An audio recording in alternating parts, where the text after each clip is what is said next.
Time to do what?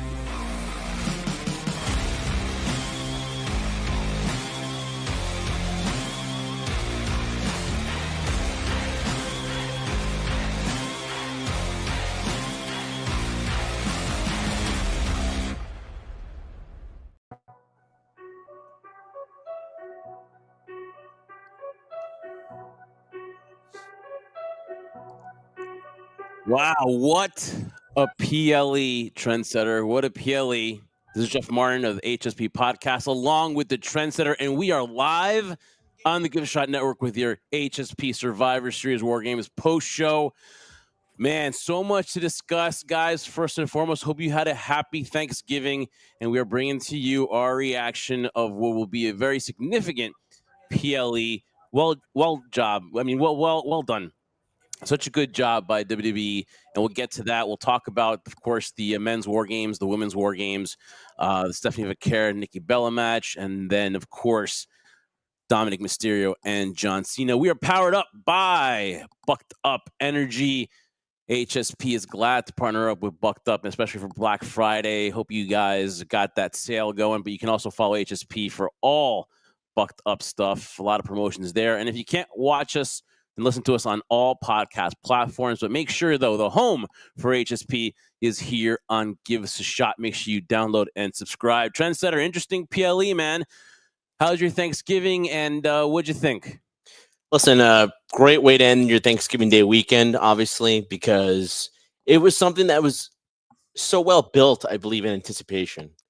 And listen, we'll give our grading in terms of the event, but if you wanted to leave home happy and excited, even the fact there are 4 matches on this card, you really can't be too disappointed, because from the beginning to the very end, honestly, and this is back to the point that I was making to you, Jeff, what makes a really good show.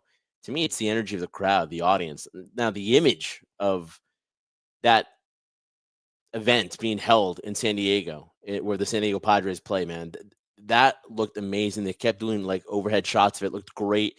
The crowd was engaged from the very beginning of the main event to the very beginning to the main event. It was unbelievable to watch, and you feed off of that. And in terms of the ending of what happened at WarGames at the main event for the men's WarGames match, I can't say, despite the fact there are 4 matches on this card, that you really couldn't leave disappointed. That's easy for me to say. I didn't pay a ticket to that arena, but man, it looked like the crowd went home pretty excited.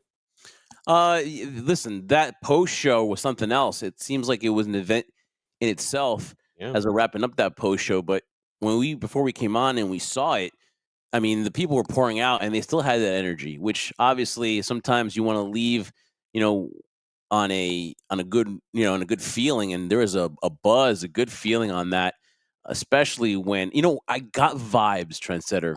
Mm-hmm. When the Vision came out, including Logan Paul. I don't know if you want to include him in the Vision, but let's just say so that it's the Vision, right? When they came out, the heat that they got, I don't want to be far-reaching or stretching it out, or I don't want to hear people say, hey, that's a little too much. That had Horseman 1980s heat. You know what I mean? That they were booed. One thing I'll say about the Vision tonight is they got stamped. It was a legit threat. And from Logan Paul to Drew, which he wasn't. Was he out there? I don't think Drew was out there. Yeah, it was.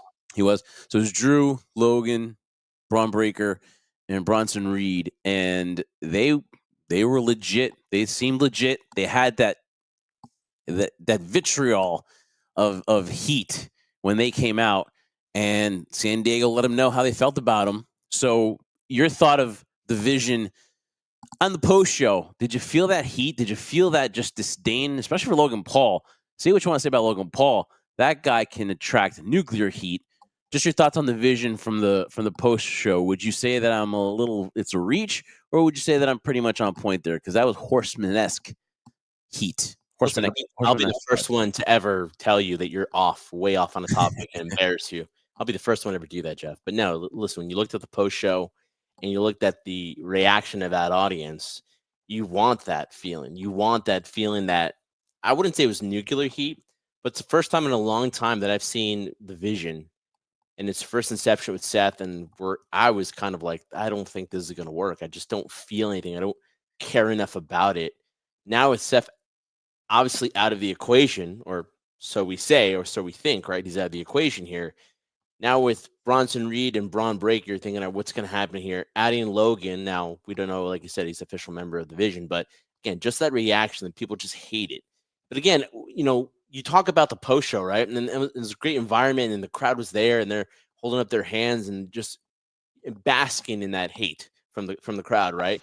But I really was taken aback by the end of the show when you had Brock, Drew, Logan, Bronson Reed, and Braun Breaker all raise their hands up. The pyro was going off. I was thinking, man, if you really look at it, Jeff, and not to be so in tune in terms of maybe I'm thinking more of it than I should, but you're looking at future, past, and present there, and it's pretty interesting to watch. It really was in terms of the dynamic of that team. I'm sure a lot of people were talking about Roman, Cody, the Usos, CM Punk, but that dynamic really worked on screen with all those guys together. So to me, that was more impressive than was the post. It was like, man, look at this. Look what we have here. We have Brock Lesnar, Drew McIntyre's the present, and in the future of Braun Breaker and Bronson Reed in terms of their careers, just starting with WWE. Man, that's a pretty nice vision to have for the future. No, you didn't end up with no pun intended, so I guess you did try to do that pun there with division. Yeah, I got that same vibe about the past, future, and the present. A very intimidating group, most definitely. That was probably one of the best teams assembled, and that's not to take anything away from the team that was opposing them in Roman, Cody, CM Punk, and the Usos. But that team, though, that defeated them, though, pretty formidable themselves. And we'll get to the match, but then also post match, the heat, and it's such a welcome sight to see Liv and Dom back together. Liv was sorely missed, and she just didn't miss a beat in the post show as well, just soaking it up. I mean, these guys they're naturals now. Everybody who was on the post, just supernatural about just the way they go about themselves. It is so fun to be a heel. Not only that, but when you have that crowd, there's got to be no better feeling to be a heel and do your job. And to add to that too, you see the level of confidence there. There was a point where you could tell that Dom wanted it, Liv wanted it, and using those two the examples we're talking about here. And now you see just that epiphany when you see somebody get it, and then they play the role of a heel, for example, like we're talking about, and they're basking and they're taking their time. You could see, like you said, they're enjoying it, man. That is to me the best thing as a fan to watch, because I'm like, man, look at Liv, man. When you really look at Liv Morgan, guys, the fact that it was probably going to be a one-off with Rhea Ripley, and lo and behold, you try to put a blessing on everything, right? I'm sure Rhea didn't want to be out for an extended period of time like she was, but it worked, and it created a tremendous rivalry between those two. One of the best rivalries or women's rivalries I've seen in a really long time. And it elevated Liv Morgan, the fact that she believed in herself, but it finally clicked in terms of the kind of person and character she wanted to be. Same thing with Dominic. As soon as he joins the Judgment Day, we have this different version of him, and it evolved from there. And then now has this persona of Eddie Guerrero, and he walks with a swagger about him that he knows he owns it. He's like, dude, I got this. At 25 years old, he walks around like he's a veteran. I mean, I'll be honest there. He does. And to add everything to that with Liv and him together, to me, I'll say it was a better. Listen, I'll give credit where credit due. Rhea Ripley helped establish what Dirty Dom was, but I think the combination of Liv and Dom compared to Rhea and Dom, no comparisons there. Liv and Dom just works on another level. And they most definitely do, and that was great to see them back. And they were on their game during the match and on the post show, which we're talking about as they were wrapping up. I missed that laugh of Liv's, didn't you? Oh man, and we definitely got a lot of that from her on the post show as they were reveling in them defeating John Cena, well, in Dominic Mysterio, but of course, Liv very helpful in that aspect of Dominic regaining the Intercontinental Championship against John Cena. So listen, we talked about what's going on in the post show. We'll definitely talk about what's next now in WWE after Survivor Series. But this is Jeff Martin and then Trendsetter Bryan Berga on the HSP Survivor Series WarGames post show here on the Give It a Shot Network. So we're here. It was top of the hour. And real quick, let's give a shout out to Subway to Shade. See there on the stream. Dirty Dom is my favorite part of WWE right now. What a story and journey he has had. 100%, man. He's the best thing going right now. And again, another reason in terms of what you have to look forward to in the future, because he's only 25 years old. And he already gets it, in my opinion. And of course, congratulations to him though, because he was voted by ESPN the number one ranked 30 under 30, the top 30 under 30 class of pro wrestlers. So he is just Getting winning started. awards and winning championships and just getting, like you said, just getting started. And when you look back at the beginnings, you never ever would have thought that this guy. I remember everyone was talking about, oh, he should start off in NXT, or when they were saying Hook has more aura than Dominic Mysterio. Where are these people now? I'm pretty sure they've got, they're still trying to get their foot off their mouths because they were so way wrong. I don't even remember having an opinion on Dom, but I was one of those people that kind of me rolled my eyes a little bit when I saw Dominic Mysterio. Definitely thought there was a lot of nepotism there, but whatever I criticized Dominic back in the day, I was extremely wrong, and it's just been an evolution for Dominic Mysterio, and definitely a very fun match he had with John Cena tonight. All right, want to thank Give a Shot Network for having us here another live as you do this post show. So happy to be on here. And Subway to Shay, thank you so much. Definitely, he'll have a lot to talk about on his podcast covering the New York Mets. Obviously, so much going on with free agency and all that stuff. It's always fun to be a Mets fan, but thank you, Subway to Shay, to joining the live. So, anyways, Trendsetter, what a nice backdrop San Diego is. Beautiful city. Petco Park, stunning. Obviously, they did a lot of backdrops, a lot of backgrounds, picks, and well, deservedly so. The setup was beautiful. The sunset. The moment John Cena was about to come out, the sun was dropping. I believe that's kind of why it delayed a little bit. They just want to wait for the sun to come down. But that anticipation for John Cena when he came out, boy, man, again, one left for John Cena. But let's talk about the main event, which is what everyone is talking about right now. And that is that the Vision with Logan Paul and Brock Lesnar defeated Team Roman, Team CM Punk, Team Cody, and the Usos. Were you surprised at the outcome that the baby faces did not come out victorious? Because the tease was that this was going to lead to an eventual sneak peek of what a WrestleMania main event would look like. We'll get into what that looks like, but were you surprised that the baby faces did not come out on top? Not at all. It's kind of what I was feeling. It's kind of what I was anticipating. You know why? Because listen, when you look at events like this, right, and we'll talk about it a little bit once we talk about John Cena's match with Dominic Mysterio, I really look at these in terms of who needs it more. What does it mean in terms of moving on with the story?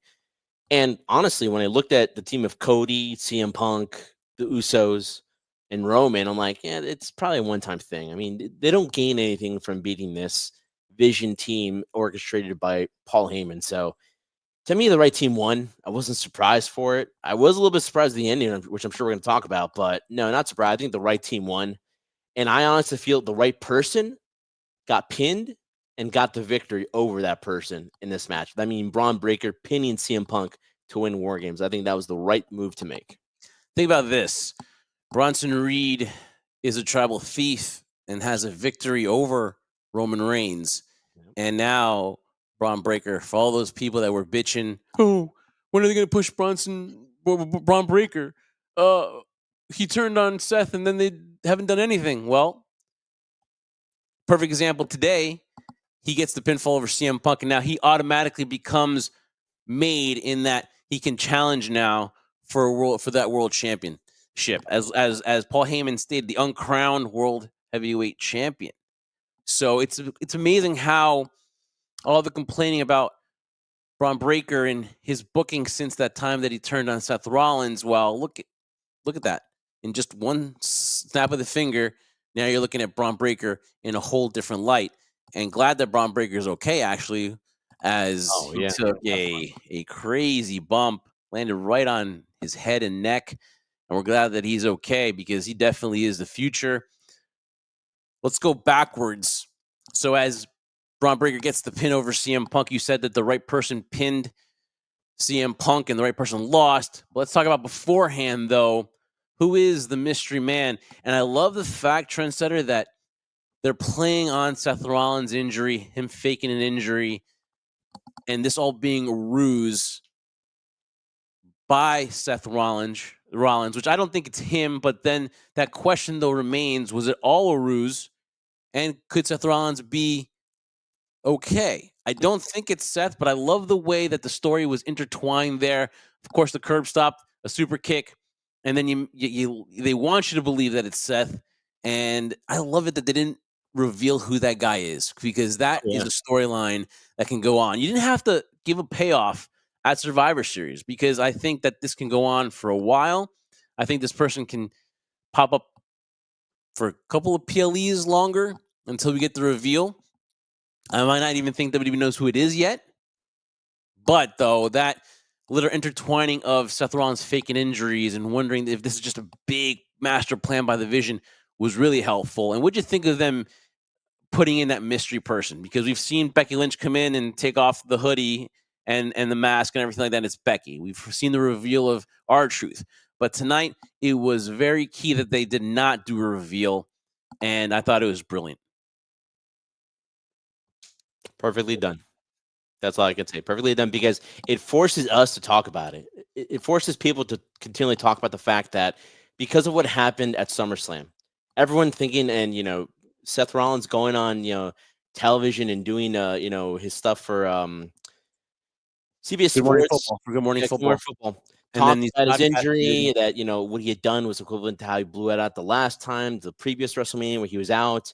It just really making it believable for us as fans to feel pity for Seth Rollins, saying, "Oh man, here we go again. Just bad luck, another injury at the worst possible time," and then literally just surprising everyone, or saying the point, my God, like, here you go, we're all fooled, which is great. I love that as a fan. I don't want to know everything all the time. I don't care about spoilers theoretically, but like, I like to have those surprises. So with that being implanted now into people's minds, to think, oh, maybe Seth Rollins' shoulder injury wasn't as bad as we thought it was, or could it be him, or giving the illusion, the impression to people that it could be him.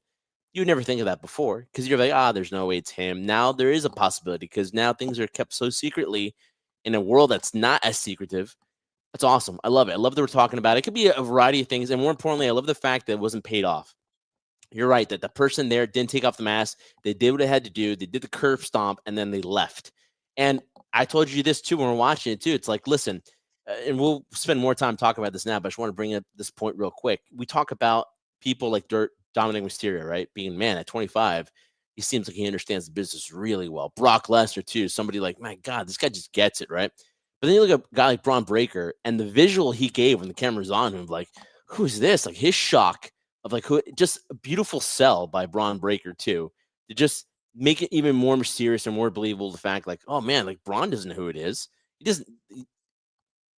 Greatly done. And the fact that, again, we're so used to nowadays, Jeff, for things being paid off right from the beginning. It wasn't paid off. We're gonna be talking about it this week, next week. Again, we're probably gonna see maybe a couple of events with a masked person there until the big reveal. So waiting is a great thing sometimes. Guys, I got to be patient, because that reveal is going to be worth it at the end, or at least you hope it is. But again, right move, right time. That thing happened there. Right person got pinned, and good. Leads to talking about, could it be or could it not be Seth? And if it's not Seth, who else could it be? I love that when we talk about pro wrestling. Would you have that mystery partner, or that masked man or woman appear on Monday Night Raw? Or would Yeah. you let it blow over, or would you wait? Or do you want that person to appear again? Not reveal, but appear again on Monday Night Raw. Listen, I wouldn't be opposed if they appeared on Monday Night Raw. I think the longer you prevent that person from being on camera, the better, because there could be another scenario on Raw where it's an important scenario for the Vision or Braun Breaker, for example, and then that person shows up and attacks a CM Punk, or causes some type of situation where, like, let's say Roman's down there and attacks Roman and does another curb stomp. If it doesn't happen, it doesn't happen. But there will be another important moment where that person will show up, guy or girl, and it's going to have us talking more. So if it does happen on Raw, great. I don't think it's necessary, but I wouldn't be opposed if it did, because again, people are talking about it now. They're going to be talking about it leaning into Raw. I'm sure Raw is going to present it as well. So if you have that person show up with the anticipation of wanting to see that person there, not the reveal, but to see that masked person possibly get unmasked and all of a sudden escapes, that would be great to watch. Well, we can safely say it's not anybody that was in there, so it has to be somebody else. What everyone's going to, I don't want to pun myself, but I will. All the theories that are going to be speculated about. Here's my question to you. If, for example, it needs to be somebody, it needs to be a big name, right? It needs to be either a big NXT person that's just on the up and up, that's coming up, or it needs to be somebody that has a big enough name that it's going to be a payoff when this happens, right? Because you would have to think that this is going to be a payoff. If done right, do you see any way that the fans would not groan, but yet be but pleasantly surprised, if done well, that it's Austin Theory? Hmm.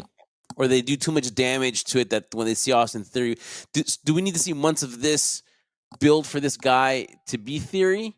It's saying it is Theory, but I'd like to think it's Theory because it's been reported that he's somewhere in these plans, right? Would it be a disappointment if he was the reveal? It would be disappointment if it happened right away, in my opinion.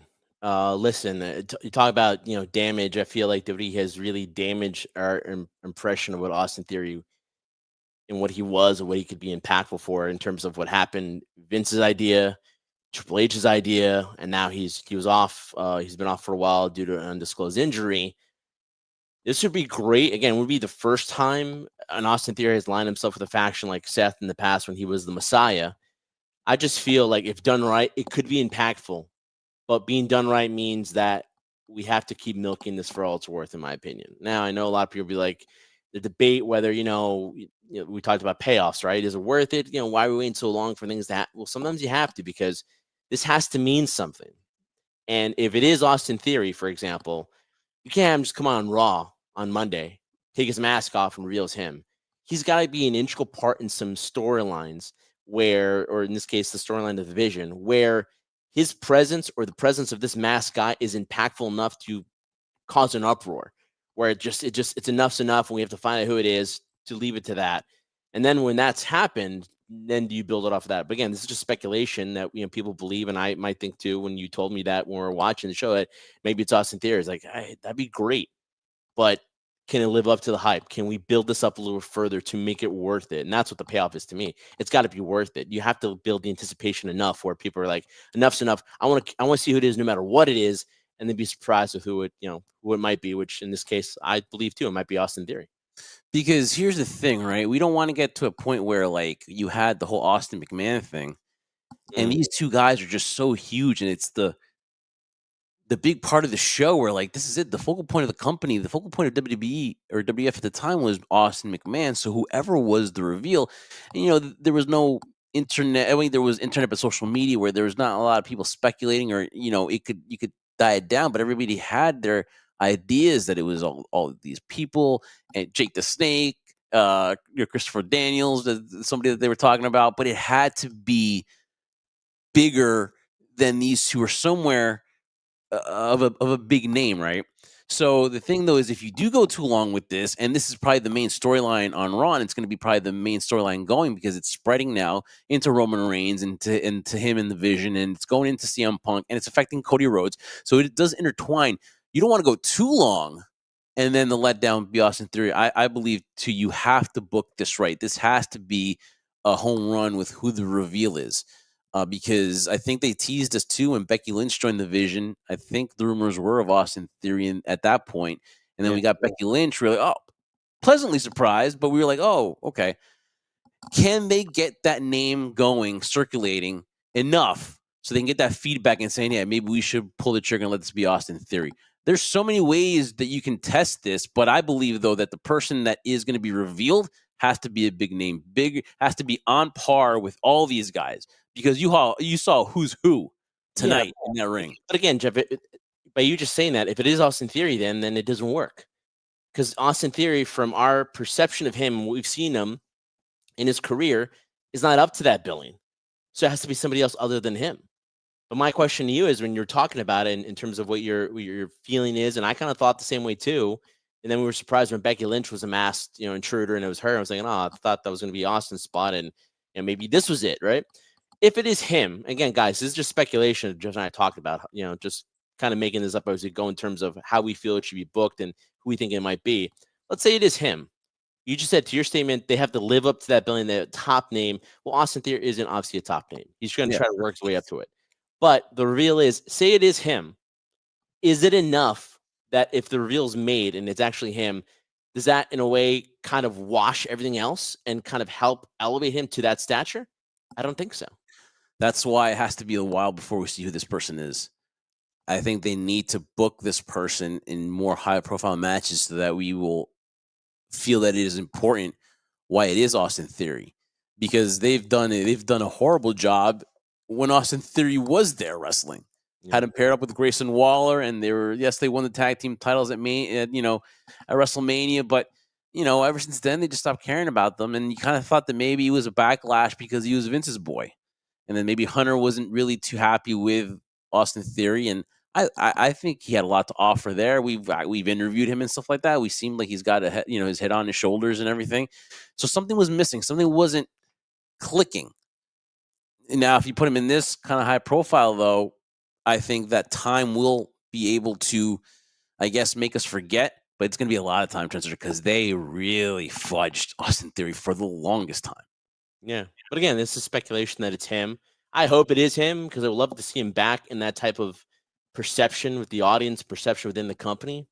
But whoever it is, it's like you said, it's for a top spot. You're not going to be doing this if you're not going to be an impact player right away. And if it's going to be for somebody who's, let's say, brand new or a call up or somebody we don't know, maybe it's somebody who's been a free agent to signing.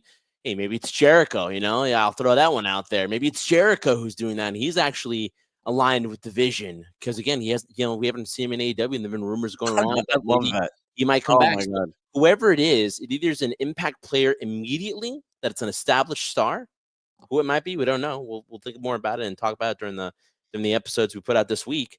Or if it's a young talent, how do you position this particular reveal to skyrocket that person to be on the same level? Because right now, Bronson Reed and Braun Breaker in that group of division without Seth Rollins in it now, and Braun Breaker now taking that leadership role.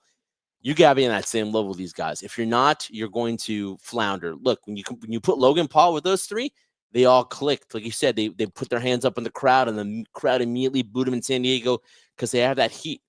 They have to have the same type of impact too once the reveal happens. And if it is an NXT person, I don't know who could be that person on that high level of spot to be there. Maybe Trick. I would think of Trick, but the frame does not match, so it'd be very tough to try to go back and look at that figure and think it's Trick because Trick is just a little bit more just. Yeah, but we all know it doesn't have to be the exact person. Yeah, that's true. I love the Jericho idea because I didn't think about that. Although you have. Let's just take a look at some of the people, right? So let's say Seth Rollins could be one because you have to throw him out there because that's who they're putting out there. Mm-hmm. I think a lot of people think it's going to be Theory. I think that's going to be somebody that they think it's going to happen. Jericho, I love that. Didn't even cross my mind until you said it. Could be Jericho. Could be an NXT person. So the thing is, they got to do not have history repeat itself because they got to a point where this it was heating up so good. Yeah. About who the figure was, the higher power, right? And then when it was Vince McMahon, that's the only person that was as high, as big as Austin and McMahon was McMahon. So that they kind of painted themselves in a corner where, speculation who it was, and it was Vince, and they really didn't pay off. And that's the storyline that you look back and like, man, they could have done so much more. But yeah, I mean, it's going to be interesting, though. It's going to be interesting to see what happens. There are already the names that are the speculation, and we'll find out when you go to that good old IWC, whatever social media follow, and think, well, what are the names that are early? And listen, it's great for debate too, because I just mentioned Jericho. You put great reasons and thoughts into why it should be Theory, but it really could be anyone. But it's just interesting when you're in the situation of Triple H and creative, you want to make sure that the reveal is worth it. And so again, listen, you talked about the Vince scenario where that bombed completely.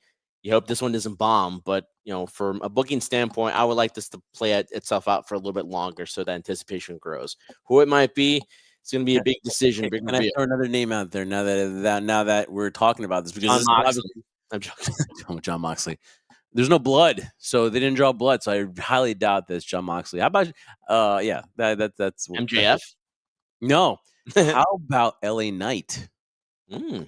How about LA Knight he wasn't on the PLE? Yeah. Obviously, IWC wants him to become a champion. He's kind of been left off here, and he is in the John Cena tournament, though. The last time is now tournament still. Yeah. What about a guy like LA Knight, who has been, let's be honest, he's been toiling in mediocrity, even though the guy is over. Now, am I a big fan of LA Knight? Not really. I respect him for how he's gotten over, Do I think it's a lot of Rock, a lot of Austin in 2025? I do, but hey, he gets himself over, and the fans like him. This would be a very interesting way to go with a guy like Knight. But if anybody would be frustrated enough to do this, who's got heat with CM Punk, who might want to just curb stomp CM Punk, by the way, not Cody Rhodes, it was CM Punk. LA Knight would be a name I'd have to throw in there. Well, if that was the case, there's a long line of people that want to curb stop CM Punk, Phil Brooks. So I don't know, that might be a tough decision there. If you put that in a lineup, it'd be hard to tell who it might be. But no, I mean that's a good idea as well. Again, I didn't think about that one either. But the same scenario, a guy who's been dragging in purgatory in a certain sense, even though he is in the last time is now tournament for an opportunity to face John. Which, let's be honest, guys, he's not going to win that tournament. This could be a scenario for him because he is on Raw. He does have an issues with CM Punk too. So, and actually that would be kind of a nice, and listen, I know it's very easy to say, oh, when something's not working, just turn him heel or just turn him babyface. But in this sense, a change of color, a change of style might be great for LA Knight. But at the same time, from a business sense too, I'm sure the audience really, he's over with the audience. I'm sure he sells, I don't know what the numbers are. He sells really good merch.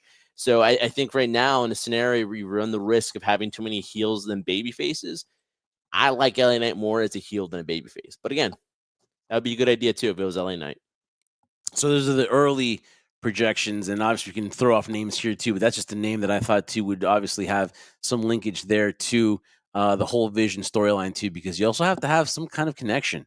Unless you bring somebody outside like Jericho who just wants to be, who's seen the Vision, and that's why he came here, right? That could be a reason why he would do it.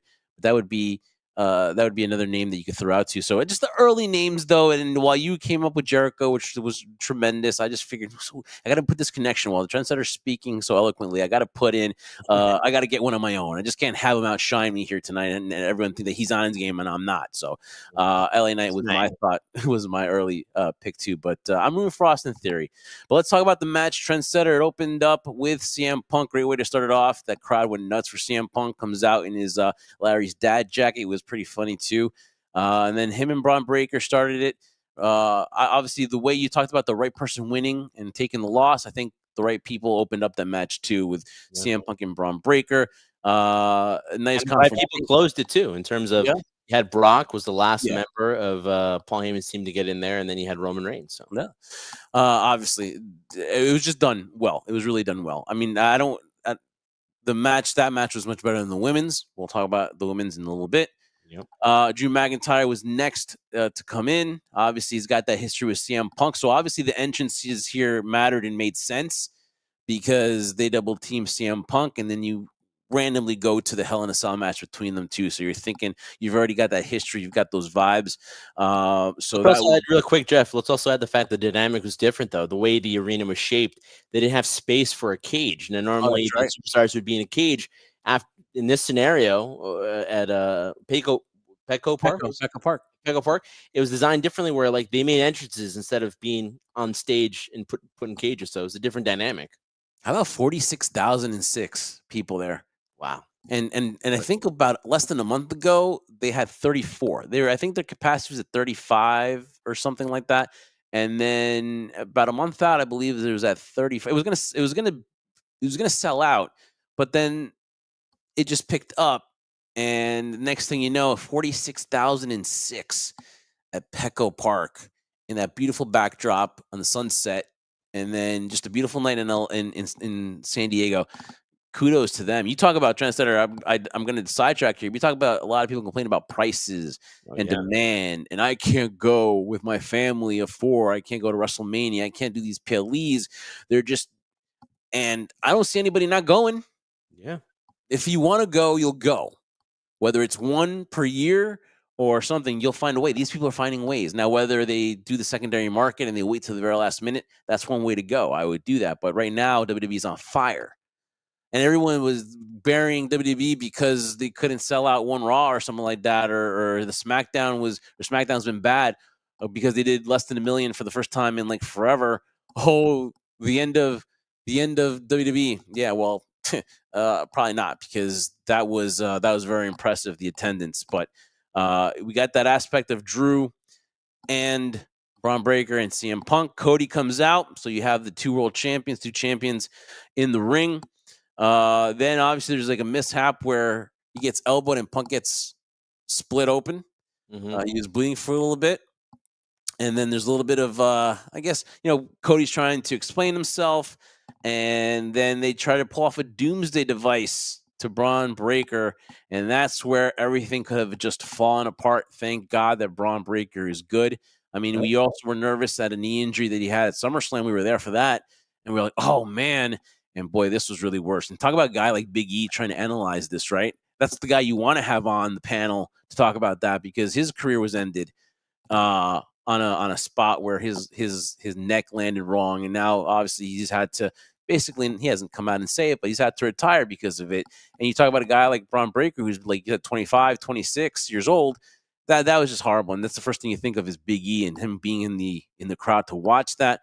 So he shook it off. They panned away from him for a little bit while he got examined, and we're saying to each other, Trendsetter, is he even get checked out? Then they go back to Braun, and they're not really, but then they bring it up and talk about how the doctors are looking at him to see if he can still go.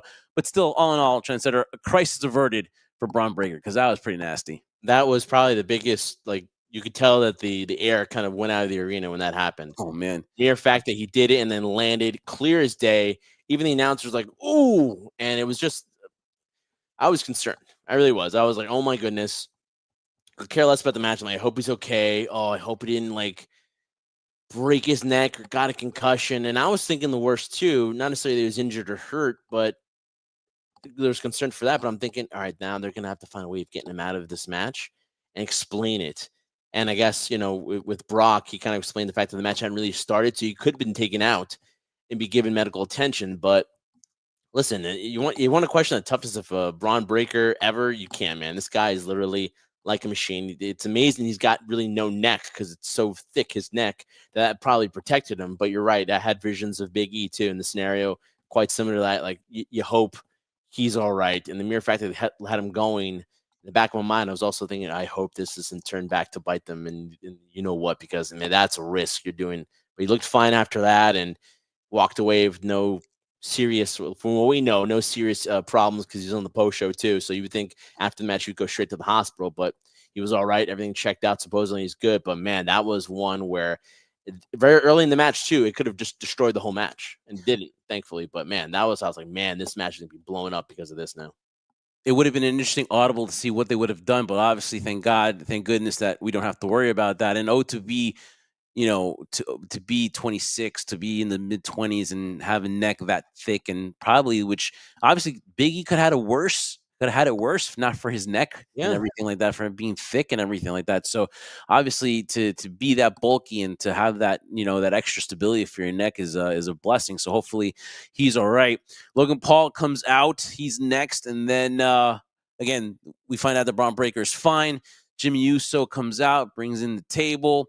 And then you get the whole interaction with that. Trent said there's a lot of kind of like dead spots where they're just laying around there and stuff like that. That was, to me, it just seemed, the one thing I'll say about the matches is that there was just a lot of dead spots, or I want to say, where like there was too much time where they were just laying around there for a little bit while the action was going somewhere. I don't know. It just didn't seem like it was like, a lot of combinations of here, there, and stuff like that. It just maybe choreographed spots, I guess. Did you have any issues with just to me there being some like dead time in there?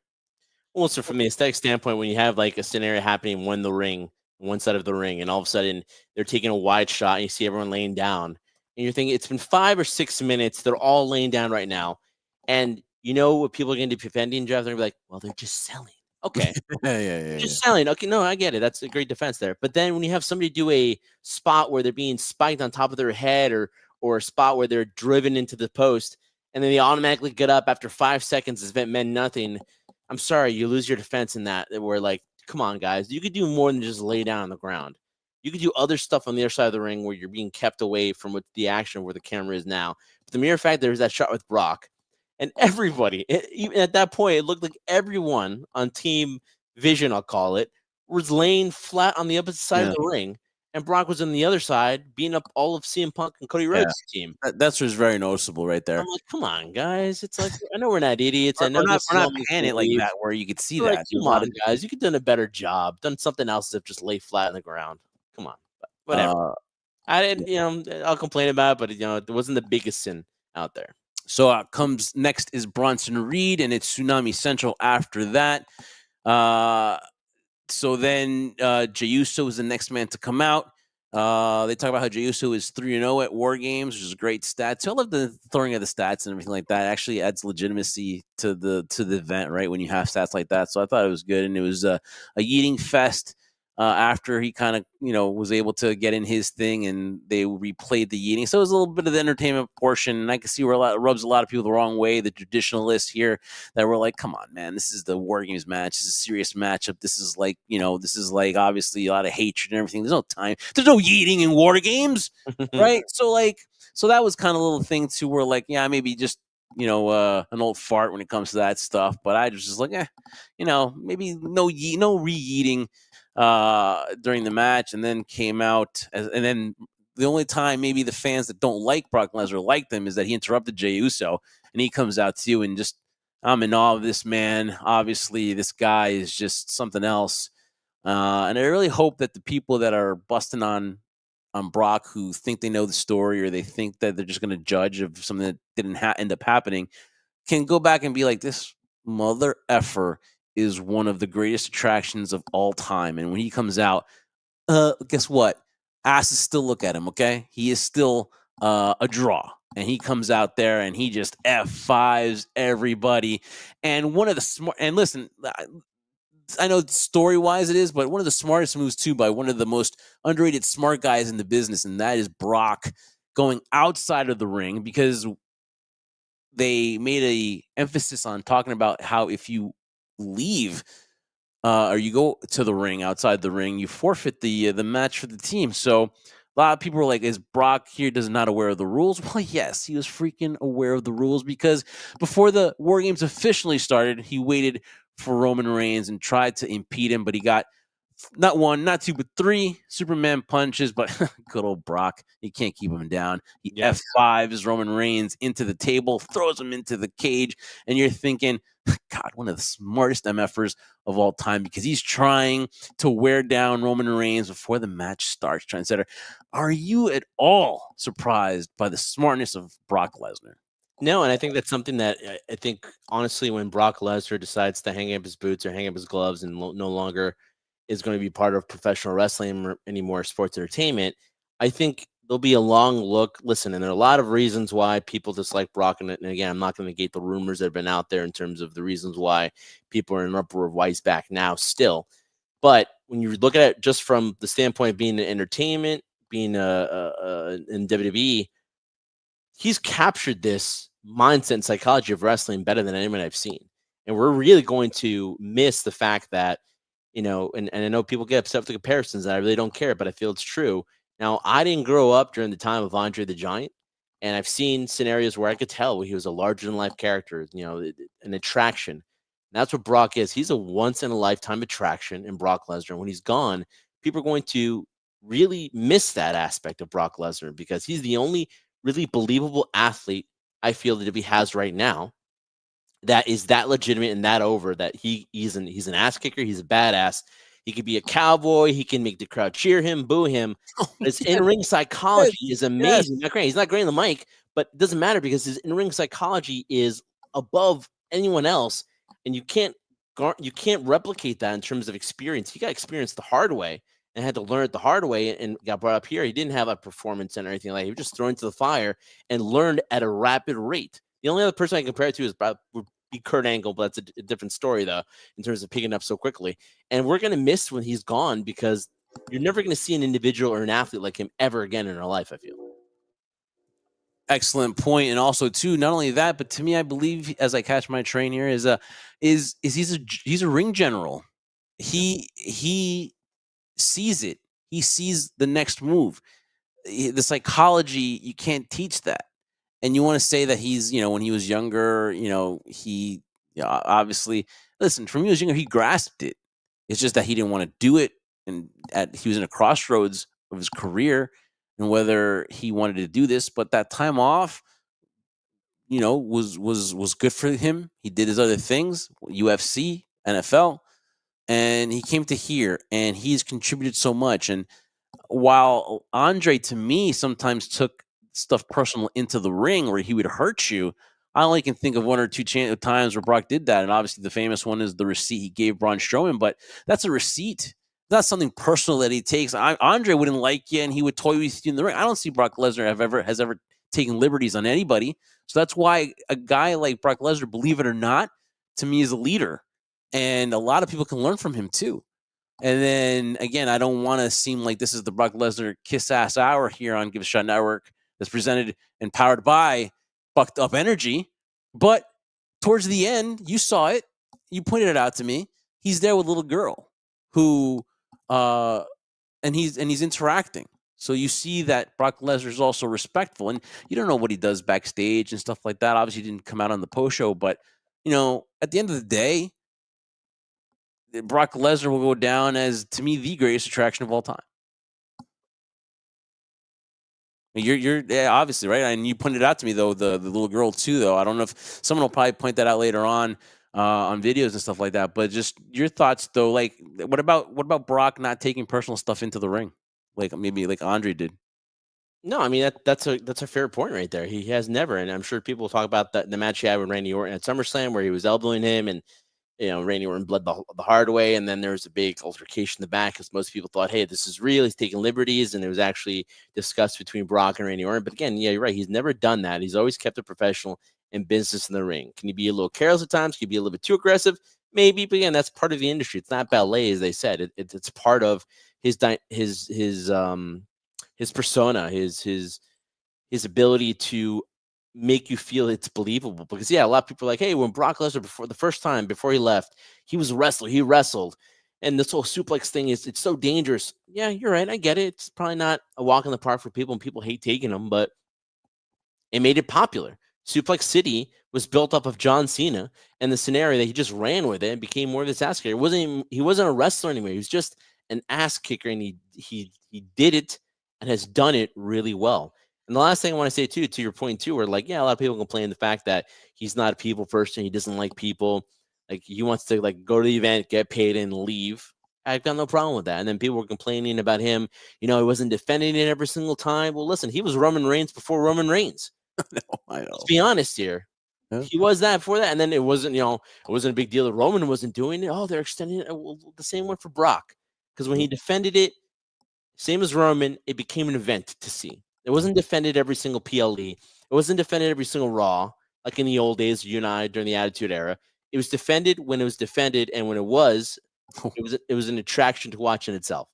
And then with people, yes, look, he's there shaking hands with the kids, saying hello to them as he's dripping, sweating, giving them a moment that they'll probably never forget.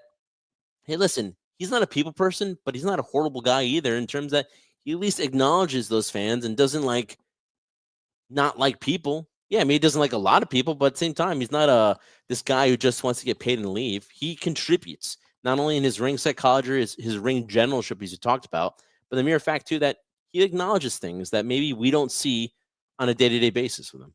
Yep. Bookmark that because that was excellent there take on Brock Lesnar. So then we get, to me, the best part of this whole men's war games was as soon as Roman got in the ring. I think that's where the action just like really picked up and everything like that. And then obviously he's about to F5 Jay. He gets speared into Brock gets speared into the table. Jay kind of drops, and then you get all this mayhem where then finally the mystery man comes down, and then he curb stomps CM Punk, and then you've got Braun Breaker who gets it. He puts up the strap, then takes off the strap, and then just buries itself too. Buries Punk there, and he gets the win. And then afterwards, though, which was interesting, though, is the Roman Reigns, I guess, helping CM Punk up, and then there was that little fist bump too. But the issue was not that we thought it was Roman and Punk, but the issue is the Roman and Cody. And Cody comes off as the aggressor because he was trying to get all up in Roman's face. And Roman, then the last thing we hear is Roman saying, that's the last time we ever tag team or we ever team up. And I'll say this about Cody. It was to me, a quiet night for Cody. Yeah. A night where like it's conflicting because he accidentally hit Punk. So he's kind of like his head wasn't in it. as far as like storyline wise, and he comes off as the unsportsmanlike person towards the end because he was ready to confront Roman Reigns. Just your thought on Cody and just his night in general, as far as storyline wise. He had an off night for Cody. He was not the center focus. At points with that spot where he hits CM Punk, calls him to me was a kind of detriment for the team tonight. Yeah, that's a shocking thing to hear be said about Cody being a detriment to the team. No, you're right. His mindset wasn't in it. He basically was very conflicted. And the point I'll make here is the fact that I think as we approach Royal Rumble, as we approach WrestleMania, I could be wrong, but I feel like there's going to be this incredible momentum going to be going for Roman Reigns leading into the Rumble. A part of it was kind of showcased when he was in the ring, the go home Raw before Survivor Series WarGames, where he's looking at Punk and Cody and like, that title will look good on my shoulders, and him not really revealing who it might be, which leads to the build of what might happen at the Royal Rumble. I'm assuming he's gonna be a participant in there. So there's definitely a history between him and Roman. And I think not only are we going to see a tremendous amount of momentum going for Roman, but I think we're going to see, this is my personal take on it, a kind of change of character from Cody. Where yes, he's this white hot baby face, and maybe I'm wrong, but maybe they're going to start throwing shades of gray there. They're going to be little cracks in the armor in the sense that, Cody's trying to do everything he can to be that, super nice guy and doing everything right and being very respectful, but maybe he's starting to get a little tired and sick of it. He's very insecure tonight. Yeah, a little insecure because he knows Roman might be coming for him. And the thing is, if I'm Cody too, let's be honest, I'm not grabbing or shaking Roman's hand because Cody's always extended that olive branch and Roman hasn't taken it. And Roman has taken shots at Cody and been very smug, which is funny because he's being smug in the fact that Roman this year has a horrible winning streak, has not been very successful, has shown his vulnerability for not being the tribal chief anymore, not being the guy who brings up the one finger with the title, being a dominant force like he once was for so many years when he held on to the title. And him for say, I'm not going to forget about that. Well, you know what, Roman, if I was Cody, I'm not going to forget about how you made my life a living hell, insulted my family, ruined my life for 2 straight years, chasing you for the title, finally getting it. I don't know you anything. I don't know your handshake. I don't need your help. That's the thing. There just seemed a lot of insecurity in Cody for the way he acted. And let's also talk about the Raw beforehand where he comes out and says, "This is my team." I know CM Punk later on also tried to, hey, whoa, easy there. It's your team. That was another interesting sign there where Cody was the one saying that it was his team. So I don't think it's on purpose. Maybe it is, but there just seems to be a lot of it seems that Roman's living a lot rent free in Cody's mind than vice versa. What do you think of that? Oh, recently, yeah, definitely. Yeah. Recently, since Roman's come back, yes, definitely. And like I said, leading towards Royal Rumble, he's going to be a lot of rent free in Cody's head right now because let's say Roman to win the Royal Rumble, who do you think he's going after? No, because you saw respect. You saw at least they might not like each other, Roman and Punk, but you saw that respect at the end where they did the fist pump. Mm-hmm. And then Punk turns to Cody, like, you kind of elbowed me there. I just want to remind you there. You know what I mean? It was those little things that to me were very telling in what they're going to go with. But maybe they, maybe I'm looking way. I find it hilarious, because you have guys like guys like CM Punk and Roman saying things like, "Hey, we'll forget about that disrespect." Give me a break, man. This is where I have issues sometimes with WWE because, listen, I understand it's part of the story. I get it.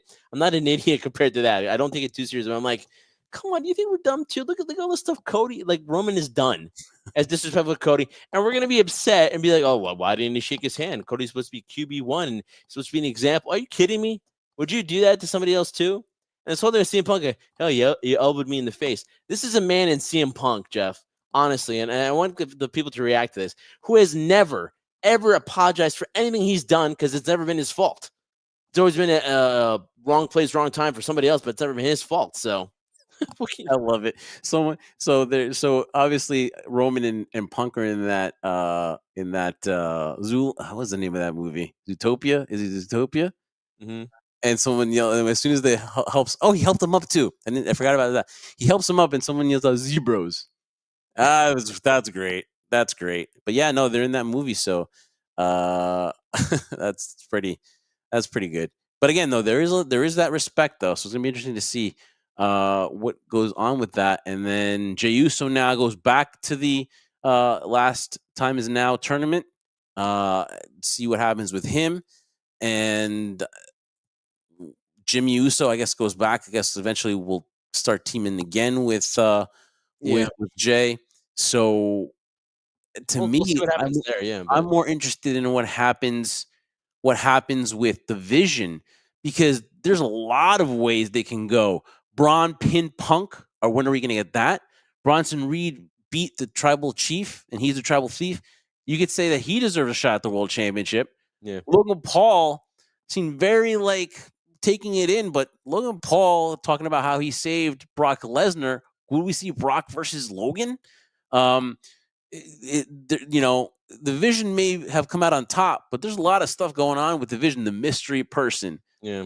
To me, I'm far more interested in what's going on with the Vision than what's going on with Team Punk, Cody, and Roman, because And you weren't obviously, saying that last week too. You weren't saying that last week or the week before. Now we're actually talking about the Vision, the interest of what's going on with the Vision as the weeks come in. So we had another comment here, and listen, man, I apologize for your name. It's a really long name, so I'm not going to try to butcher it here. dueño de la vigilante Yeah. del la Visum 2646.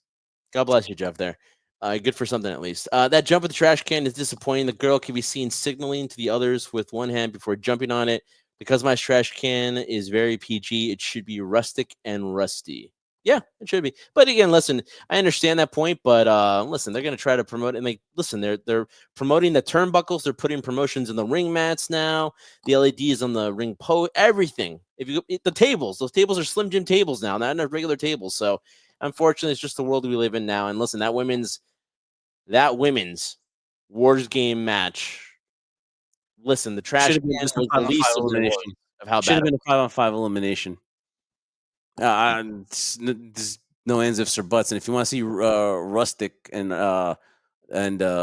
dirty cans, you can definitely watch Blood and Guts. Go back and watch it, and maybe watch it next year and pay a ticket to go watch that. Agree with You're Jeff. It should have been an elimination match. That the whole concept was just the timing, yeah. the camera. I don't know what it was, but everyone, in my opinion, was off. It was I just think watch. I think obviously the crowd was into it, because that could have put the crowd out of it. And Yeah, I think next year they should just focus on one War Games. I'm not talking about eliminating War Games, but I think this should just be a one War Games match. the storyline that deserves it the most will get that War Games match. And this And is the other match, men and women, but let's be honest, guys, and let's be truthful here, because we keep it real with you guys, the members of the crew. That War Games women's match should have never happened. I was not interested in it. I was more interested in the men's one. And next year it could be the women that actually I'm interested in. But in mere fact, if you're going to have those women on the card, make a Survivor Series elimination match. It just the whole match itself was just really a cluster of a lot of things, and just didn't pay off. But again, the crowd was still into it. I think a lot of it was the anticipation, the excitement to see War Games right from the get-go. But yeah, luckily the crowd was still into it for the rest of the night. But that one was one I soon want to forget in terms of that match. So the men's War Games delivered, because there's a lot of questions coming out of that. Thank God, because that's what it needed to do, because the women's War Games did not. Well, let's go to the women's War Games. Okay. Look how much time we spent with the men's. But in brief, Trendsetter, I won't go. I needed to give that men's the due time that it did, because we got a lot of stuff. The women's match, the Io Sky spot again. Thank God she's okay. That was a great spot. But yeah, you can tell that they're waiting for it again. The timing, you have to be exact here, right? They're making sure that the person stays safe. Because she's really on top there. Once that garbage can goes, who knows, man? She could slip or lose her balance, and then she's got to do so. They were there for her, right? Heaven forbid that they're not, whatever. So rather be safe than sorry. But just everything else, the way Becky Lynch was pinned was submitted by AJ, and there's just ever a flow. So that's all. The thing. There's no flow to the match at all. No flow to the match. The men's match that had a botch and Braun breaker that could have ruined the entire thing. The flow continued regardless of it. This one, I don't think a flow ever started, and that was the thing. I think the match would have been better. I'm not saying that it would. I think Bailey and Lara should have been in there instead of Charlotte and Alexa.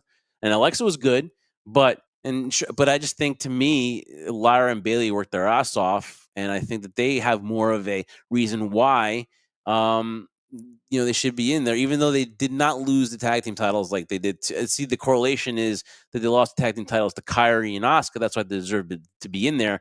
But I like to see the dynamic of Bailey and Lyra in there, and not continue to be backstage people. But yeah, the women's match, Rhea got her thing in. Io did as well. Lash Legend, I was not a big fan of her coming out last. I get what they did to make her look like a powerhouse, to kind of get that like Brock Roman feel, but it did not work. And then she comes in, gets sprayed by the mist. There's a miscommunication there, so they can do something like that between Kabuki Warriors and Lash and Nia. But I wasn't. Did you think that Lash should come out last, because there was no reception there for her? Yeah, listen, I was against that too, but honestly, there's no reason to nitpick on that. You know why? Because right when we said the beginning, there was no flow to this match. It seems like from the beginning with Charlotte and Asuka in it, like they were just positioning themselves to set up the next spot and the next move and the next sequence, and it just continued on from there. When you have Becky Lynch, love her to death, over embellishing so ridiculously, it becomes obnoxious sometimes to watch. And then Lash to come out. I mean, at that point, Jeff, honestly, I'm kind of like, okay, let's start the war games here, because to prolong it any further just serves no purpose. Like, you want the match to actually start, and let's see where the conclusion is, to see how the ending's going to be, because that's usually with the war games, you get excited for the buildup of it because of all the spots or things that are happening prior to war games start, and that's the amazing dynamic and psychology of war games. But in this particular one, because there was no flow, because a lot of things just seemed like there was timing was off and stuff like that. Just my mind was more like, all right, let's get the next person out here. Let's get the next person out. Come on, let's start the war games here. Not for it to end, but let's start the war games so we can see what's going to happen in terms of story once it starts. And that's kind of why. So Lash, I'm not upset about that. I understand why they did it, and you and I discussed it, and you just mentioned it now. She's the only individual in this whole war games that, when you looked at her, and again, this is not taking anything away from what she's done in NXT or the way they positioned her in NXT and how they're trying to give her in terms of the perception to the audience of her, but that's what they're doing. They're trying to give her perception, because right now there's nothing to base it off of. So that's the thing, and it's an unfortunate spot for her because there's no win in her situation. So she did the best she could. So I'm not going to harp too much on that. So the women's, well, I guess I'll talk about this one because I'll save Dominic and Cena for last, because the Women's World Championship matchup between Stephanie Vaquer and Nikki Bella. What I'll say about that is that it wasn't as bad as I thought it was going to be. To me, the expectation, Nikki Bella surpassed my expectations. I think that she gave it a try, and she did a good job. And Stephanie Vaquer, I think now, looking, they popped when she did the spinal tap, right? So they need to just keep going, because again, she had a mixed entrance. The crowd was, luckily she had that pyro, because then the crowd's kind of, had some kind of reaction. But you need to just have her, more constant in the ring, so we can see her, so that we can respect. Constant on television, not in the ring. Television. In the ring, there's no problem. In the ring, that's not the issue. The issue is the fact that WWE, for some reason, creative, wants to promote their women's division, and yet we don't see the world champion on TV that often. Yeah, and then put her out there in the crowd in San Diego. She can make some Spanglish there. It's a Latino crowd, so she most definitely should be out at the post show, not in a backstage segment. And that's what she's been, backstage segments a lot. So hopefully this is the turning point. And Nikki Bella, to me, had a good showing, and I think that she did the job to get her over. So now the move, obviously everyone loves her move. And so now it's time to get her over now by more matches. That's how you're going to get her over. That's why they loved her matches. So we need to see her on TV more. Anything you want to add more to the match, or just real quick? That's what got her over in the first place, Jeff. The more matches she had, that's what got her to WWE in the first place. That's what WWE signed her. That's what got her past NXT and gained so much momentum, surpassing Julia. That's what got her on the main roster and become a world champion. That's what got her to beat Tiffany Stratton. That's what got her to beat Kairi Sane for the world title. That's what got her where she is now. Now we just need more of a presence. Io Sky for the title, Or Io Sky, sorry, Io Sky for the title. I don't know why I said that, but yeah, I was thinking about Io Sky, but I screwed that one up.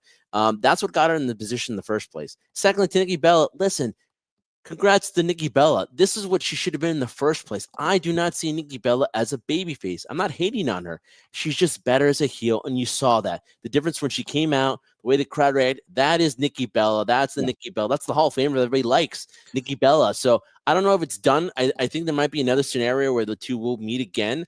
But I think if this is the last time Nikki Bella sees herself in a world title match, I think she did it justice at this stage of her career with all the injuries she's had to face and overcome.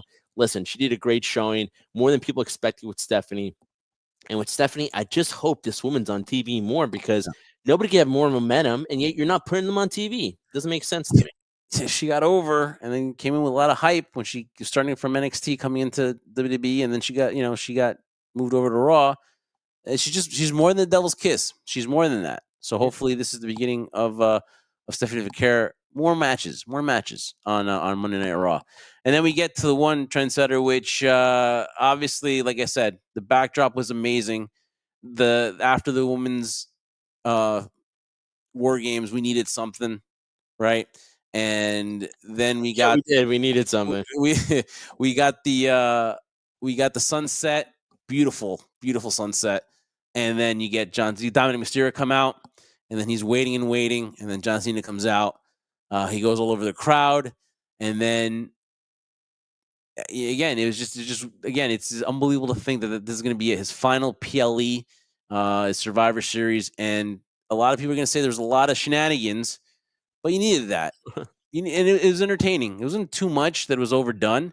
They're really emphasizing the point. They're really emphasizing Dominic as a cheater. I mean, two lies there on John Cena, but obviously it keeps John Cena strong because he needed all that to beat John.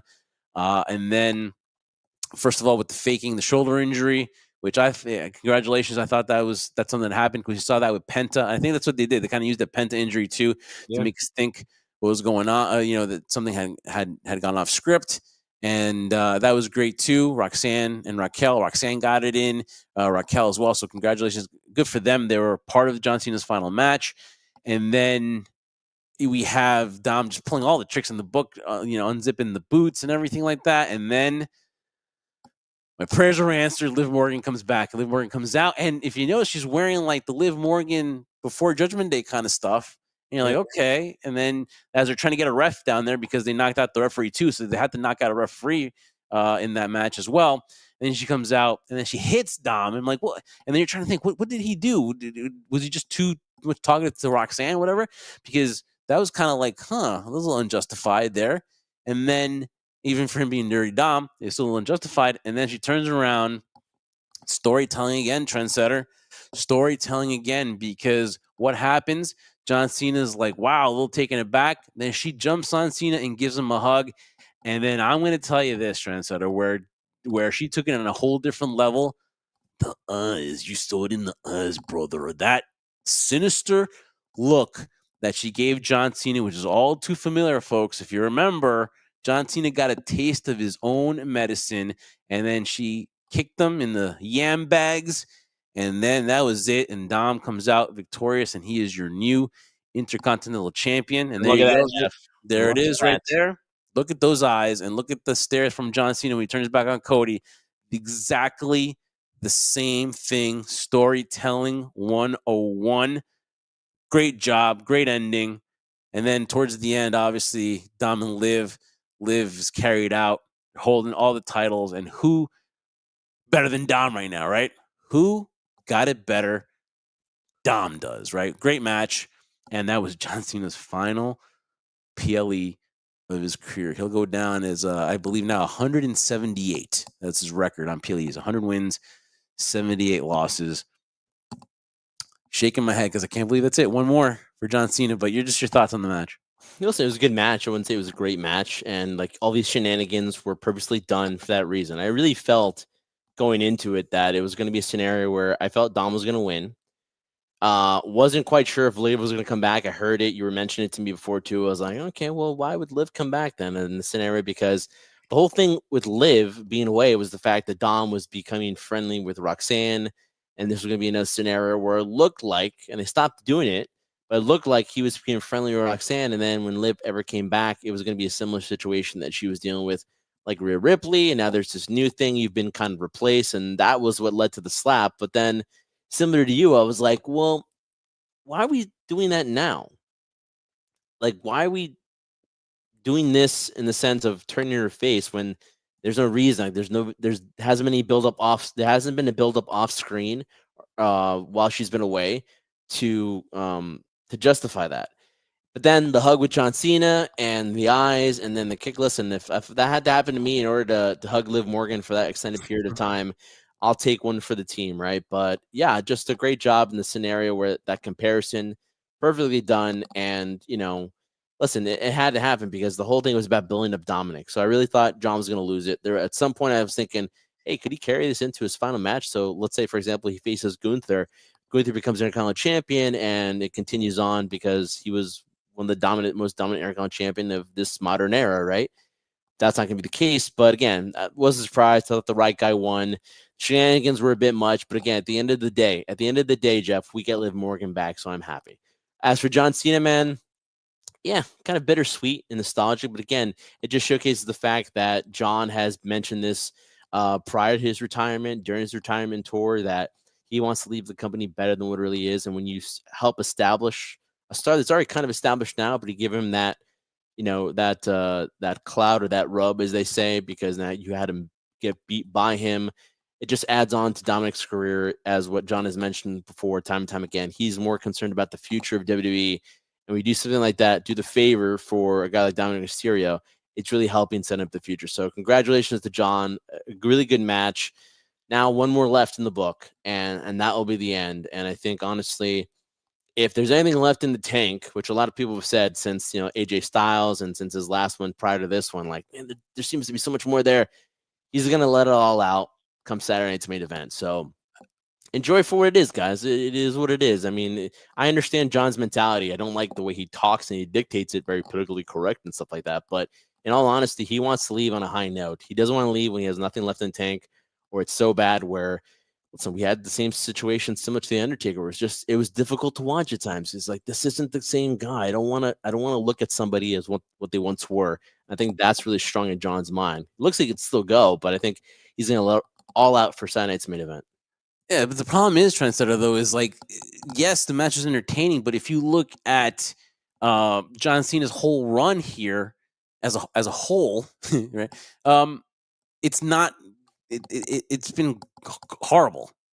Yeah, because I wasn't saying it was great. I'm just saying the fact that his final match ended. You're speaking on John Cena with the tank and all that stuff. Obviously, he can still go. And you're talking about a good match, and we're talking about a good match, right? You're talking about like it being what it needs to be to elevate Dom, but it could have been so much more because he's going to end up losing. While yes, this year should have been about giving back to the business, which he wanted to do, and all that.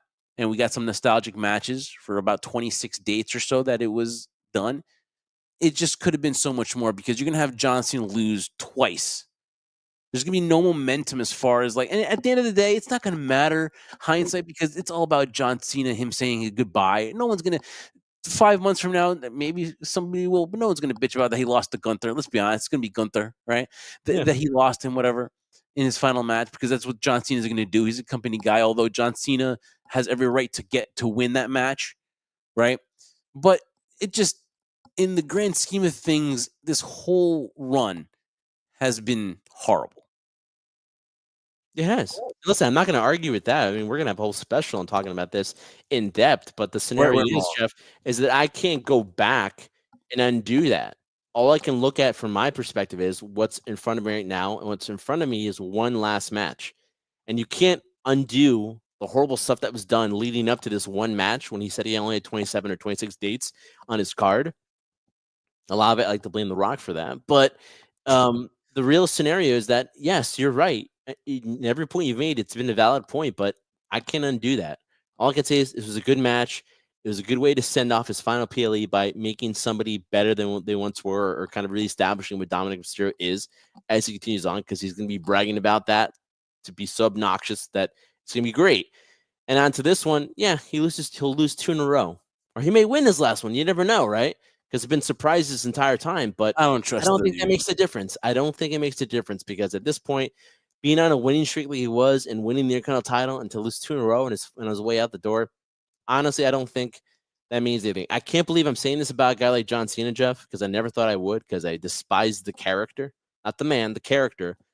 But John Cena, similar to, like, let's say a Ric Flair, honestly, he could lose every match and Ric Flair would still be over. Same thing with John. It doesn't affect his legacy. It doesn't affect the kind of person he is in terms of what he's established. So it doesn't hurt him.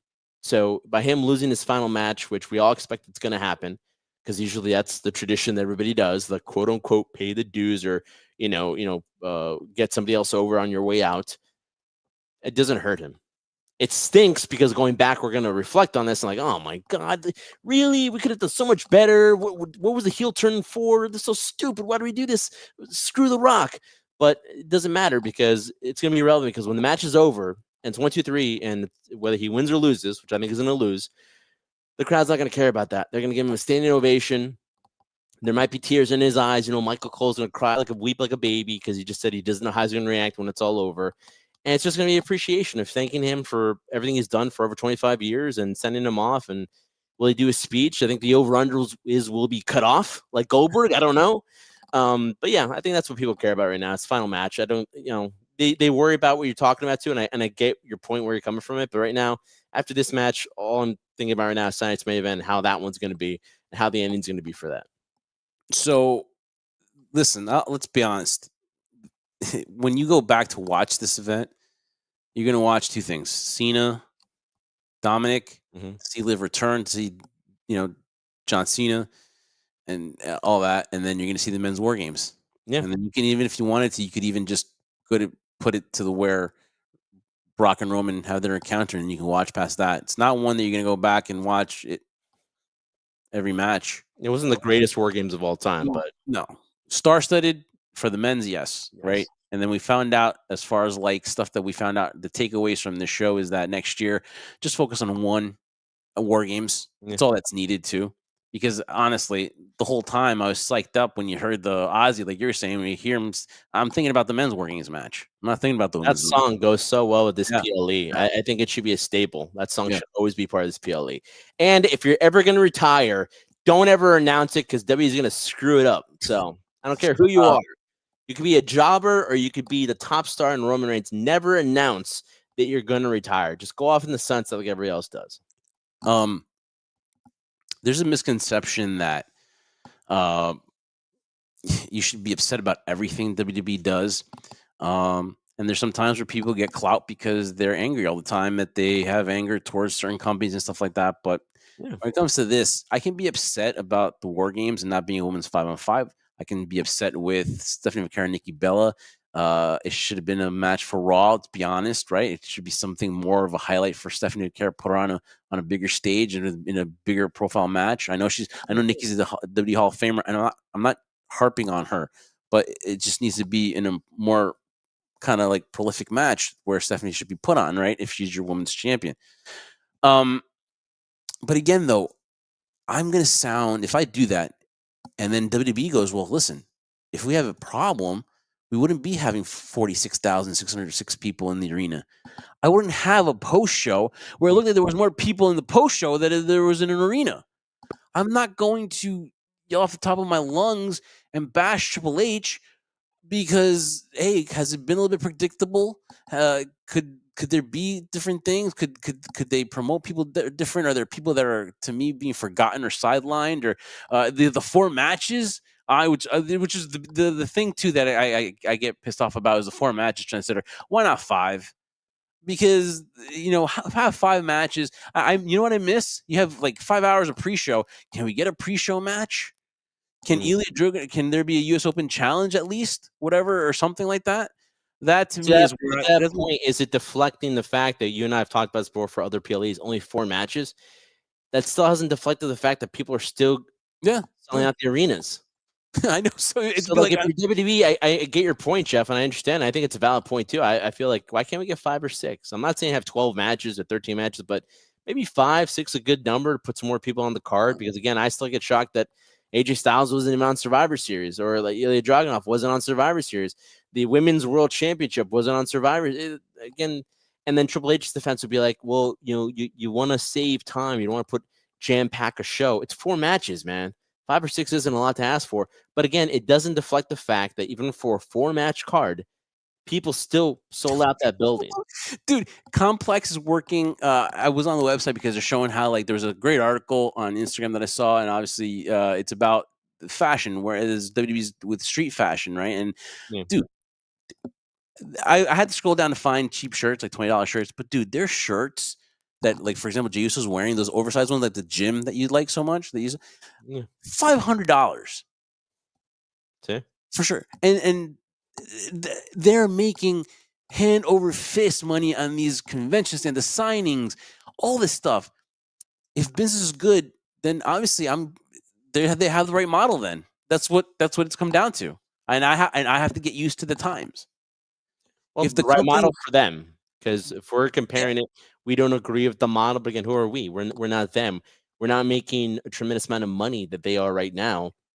And it's like I said, if it's hot and it's not broken, don't fix it. Now, by mean broken, if it's showcasing in terms of merchandise sales and arena sellouts and viewerships on, and let's be honest too, when it comes to ratings on television nowadays, Jeff, it's not the same like it once was before No. too, where that was such an integral part. Now with streaming platforms, I know majority of people that just don't watch Raw on Netflix when it's on. They'll just watch the Yeah. replay of it, or they won't watch SmackDown. They'll just watch it, the highlights on YouTube, for example. So it's not a necessity in our days where we had to watch it, because if we didn't have the power of the internet so advanced as it is now to rewatch or find out what happened. No, if you didn't tape it, I know tape guys are cake. You didn't know what happened until the following week, and then you felt you missed out on something. There's not that feeling or perception of like, I need to see this live and now. I can see it later, and it's not that big of a deal. I'll, if I miss it, I miss it. I'll do something else. You never had that before, so I think that also has part of it too. That these events are special to individuals because they're like, yes, it costs $400, $500 a ticket, but like, I have kids, or it's an experience, or like, regardless of what you think of the car, it's just like the way WWE promotes themselves, regardless now, even with their partnership with TKO, they're just marketing geniuses in the sense that you still have people coming in that building. People Oh, still saying, I'm going to spend $1,000 on a ticket. I don't care, because it's the experience. That's how they justify it. Maybe that's what it is. It's the experience now. It's Yeah. the cool thing to do. I've seen people there. I've seen like, it opened up the show. There's people that had the beer in their hand. It felt more like an experience. It Yeah. felt like going to Madison Square Garden and being in front row to be seen. Yeah. Right. Mm-hmm. They love showing the celebrities. I think it's just become that experience, dude. That's how they justify it. Yeah. And I think that, listen, when WWE gets their back towards the wall, they really do a good job in adapting. But when they are everything is going good, they're just on that cruise control. And that's what 2025 has been mostly, is cruise control for the company. And I don't blame Triple H if everything's working. Yeah. If they're giving me papers and all I see is 46,606, how much did we make here? Vegas wants us back. They're going to pay how much for us to have us back? How much? Breaking records here, breaking, this, whatever. What am I going to change? Right? Like, what am I going to do? Right? It's the thing. 4 matches? We can be mad at it, but it's to the point where it's not impacted the audience enough. Where if that building was not a sellout, there might be an issue. They'll make an excuse. If the following PLE was not a sellout, okay.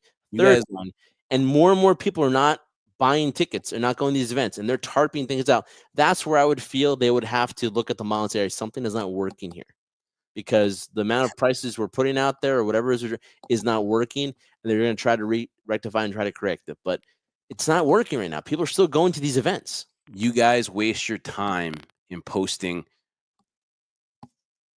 for an event that's a month away.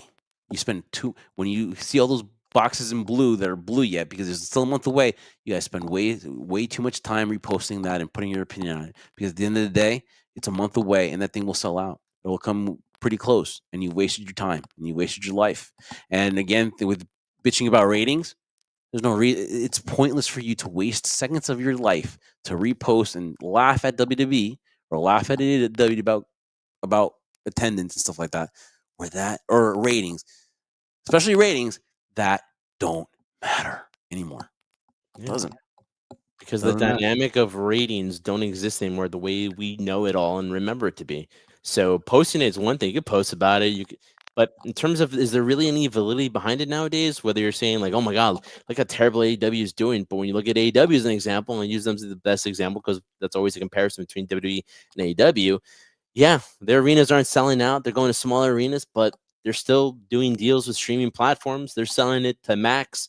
They're still doing these deals for TBS or TNT. So it can't be that bad right now. Maybe we're missing something. But again, that's not a huge dynamic in terms of that deters people from saying, all right, this company's going out of business or this company's bleeding out dry or this company's failing.